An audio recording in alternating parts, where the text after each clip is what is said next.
Hi, this is Godfrey again. Remember in the last video, I just did an intro of this framework that you see on my screen now.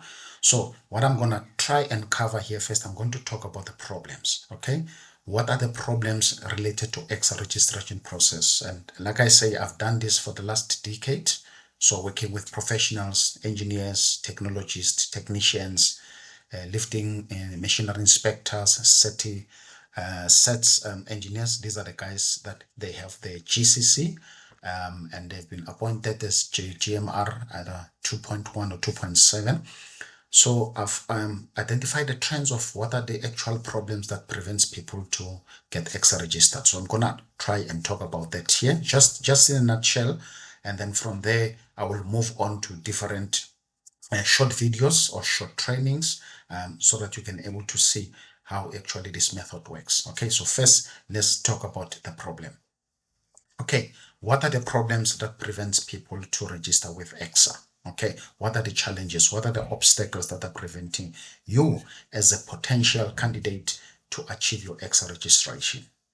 Okay, let's look at this.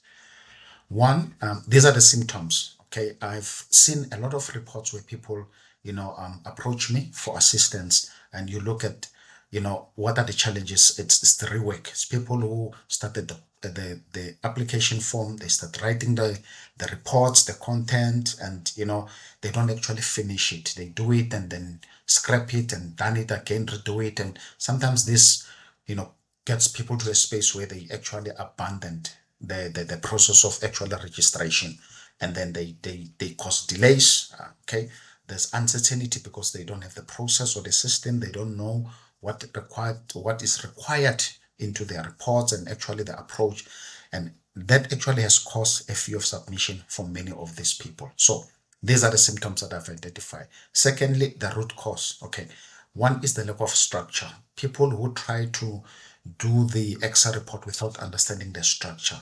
And in my coaching program, and that's the first thing that we do, we develop a structure for you to show you how you can actually take your experience and build a structure around it so that you are able to write your EXA and application form. And the other root causes, there's no benchmark. People, they don't know how to align the experience with the EXA, the 11 outcome that EXA is requiring. And the other problem is there's no reviewers. People, they don't have someone who can actually take their report and read. And I get a lot of people contacting me. So I've done my application form. I just need someone who can look it for me, review it for me, and show and help me to identify where the gaps are. And those are kind of problems that I identify. Now, the hidden cost of this process is it's time loss. And you have heard and people, I'm sure, saying, if you want to be successful in something, find a person who has done what you want to achieve, and model them on what they have done in order to get the success that they are looking for. So time loss. A lot of people, they do these reports, and I know people that have started this process for the last 2 3 years, and some of them for the last 7 years. And actually, I know people who has registered with EXA as candidates for the last 7 years. They've never started the process. They keep paying EXA money just to stay active as candidate, and it doesn't, they don't have any benefits of that. Okay. And the second part is also the delayed income.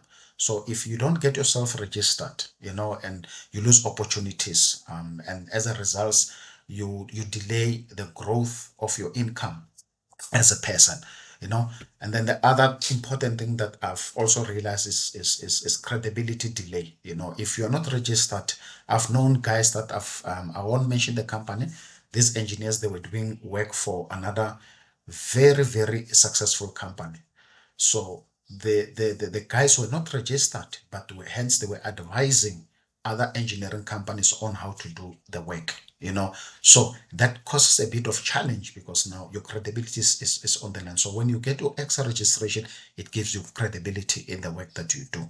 All right, so that's some of the problems that I've identified. False beliefs. I've heard people says the more experience we have, actually, that will help you to be successful with EXA, which is not the truth.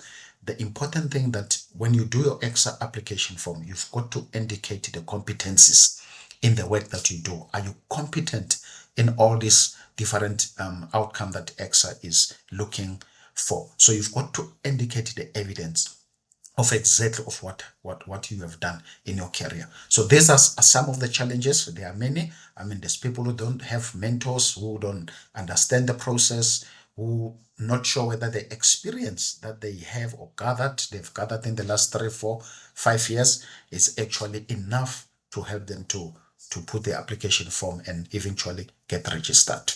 And these are the challenges that we unpack.